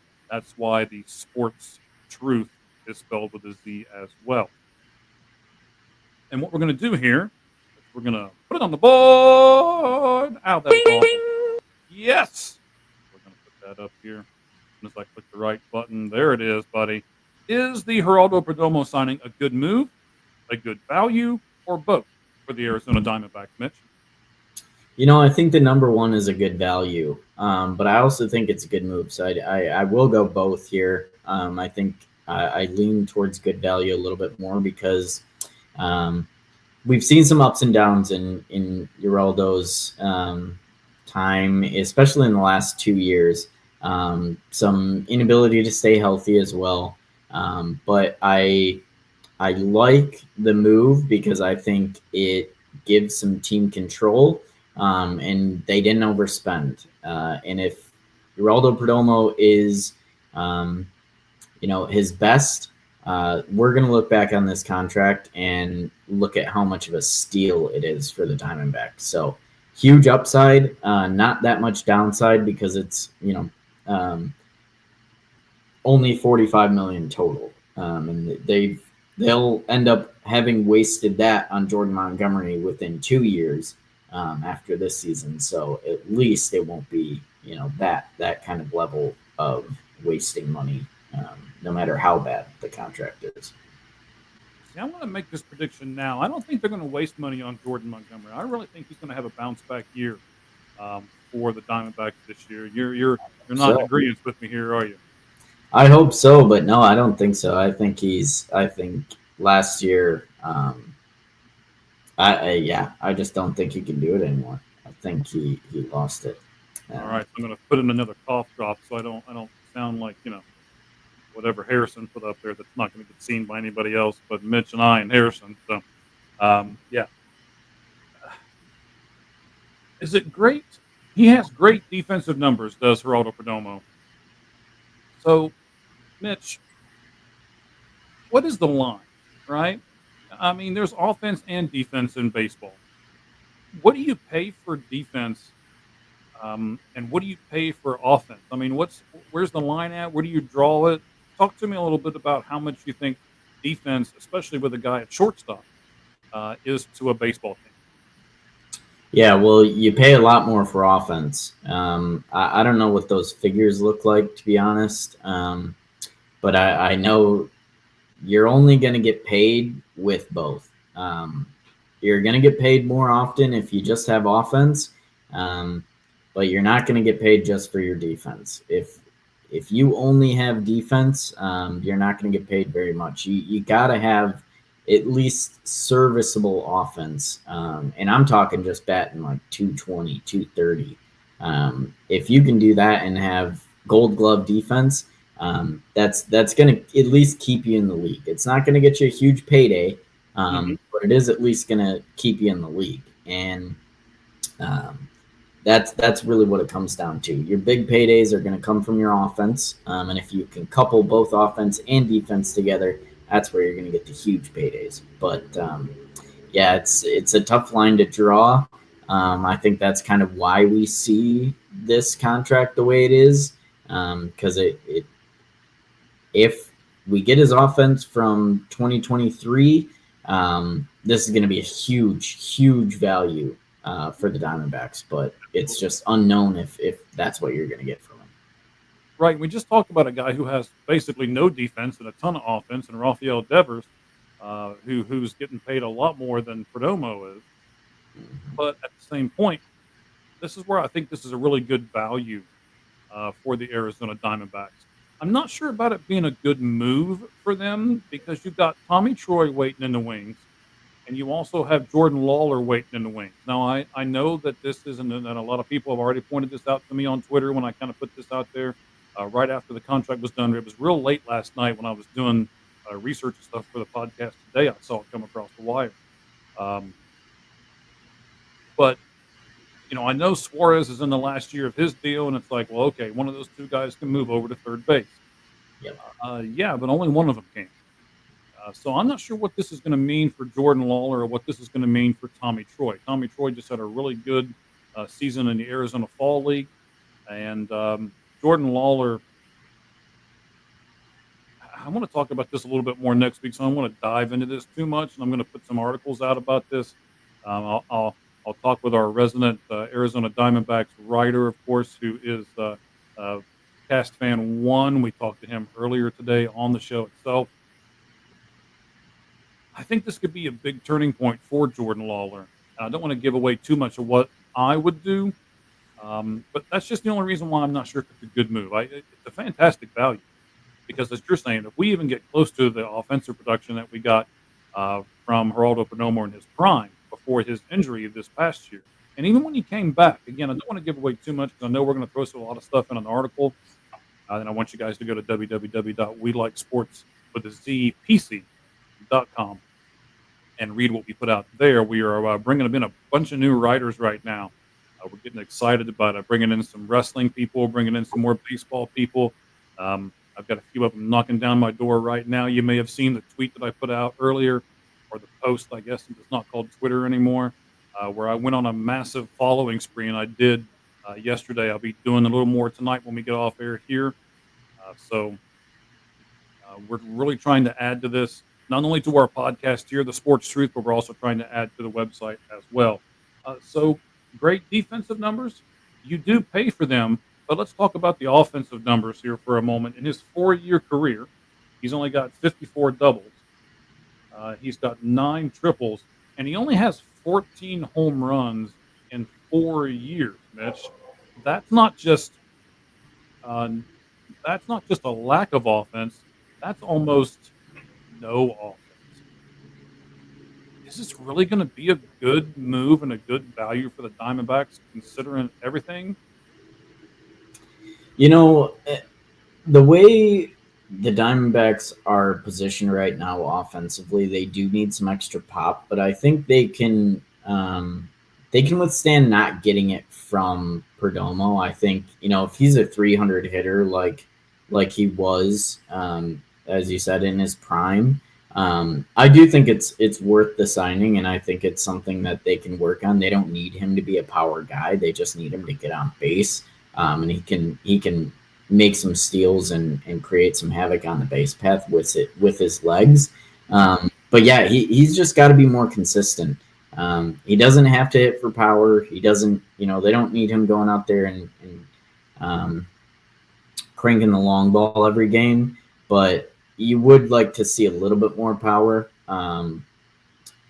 at times, not swinging for the fences, but if he's getting on base 300 at a 300 clip, they're not going to care about the power coming out. So I didn't put this in the notes. I didn't do it on purpose. I wanted to see if I could get you or not, buddy. Let's test Mitch's baseball knowledge here for a moment. It's a team that both of us watch and cover a lot in the Arizona Diamondbacks.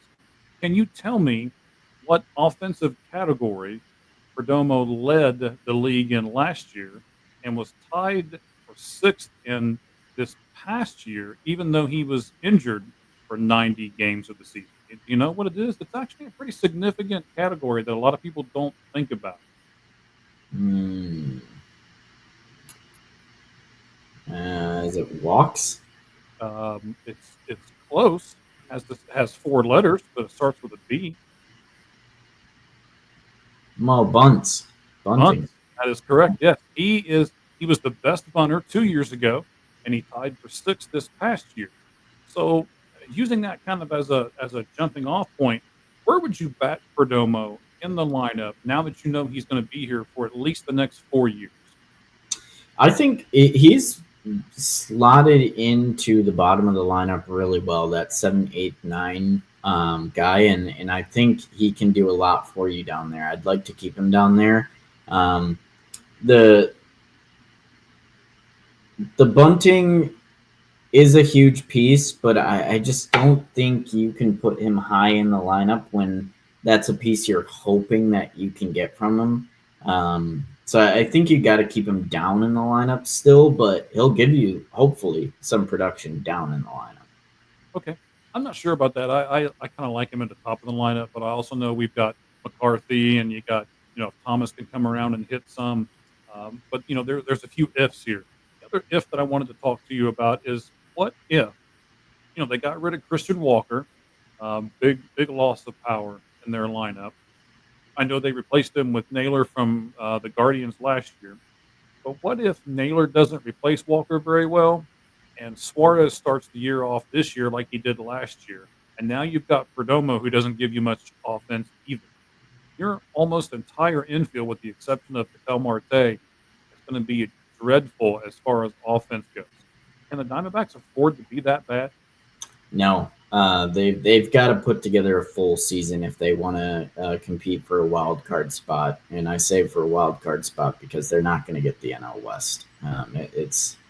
They're not built to beat the Dodgers. Nobody is in a season long race. So they've got to be good enough all year to pull out a wild card. And no matter the pitching they have and getting Corbin Burns, Zach Gallen, and those arms, even if Jordan Montgomery does bounce back this year, they really need offense out of those guys because their outfield isn't going to be able to carry them all season. All right, I do want to give Perdomo one stat here as well as we start to end the show with our bagpipes in the background that we love here. His WAR, wins above replacement, a stat that I love, and I really think is indicative of what you can get from a major leaguer. In his first year, it was zero point 0.3. In his second year, it was zero point 0.6. In his third year, it was 2.3. And last year, even with the injuries that he went through, it went up again to 3.5. So I think he's trending in the right direction. And if he continues to do that, yes, this could be a good move. And it could really be a good value for the Arizona Diamondbacks. Mitch, I'll give you a few moments. How do you want to close out the show from Mitch Middlebrooks in, buddy? Give us I'll tell you what, I'll give you a couple things. Give us our YouTube and give us your Twitter account again, buddy. Yeah, you'll find me at Mitchellbrook52. Link there is going to be our link to our YouTube page at the 643 and Out Pod. You can find us there, like and subscribe, and follow along with the show. Yeah, thanks, Mike. Good week. Can't wait to do it next week. Right? I can't either, buddy. We're getting closer and closer to spring training. I can smell the leather from where I'm at here. I can hear the crack of the bat in my sleep, buddy. It's coming. It's going to be close. You can join me and Mitch at the 643 and Out Pod. And again, the YouTube link is on there as well. We've gone on a pretty big following spree, and you can be part of it. Just come over there. We got a bunch of stuff we put up there all the time. You'd be surprised how much stuff we really post and put up on our X account at the 643 and Out Pod. Oh, wait a minute. Let's see. It's going to be, oh, well, thank you, Mr. Harrison. I appreciate it. I was worried as to what this might be, but, thank you, sir. Appreciate the comments from you. Appreciate your participation today. For Mitch, Moneybag Middlebrooks. For myself, Mike Valentine. As we always say at the end of every podcast, the only thing that's fair is a baseball hit between the third and first base line. Good evening.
Oh, crap.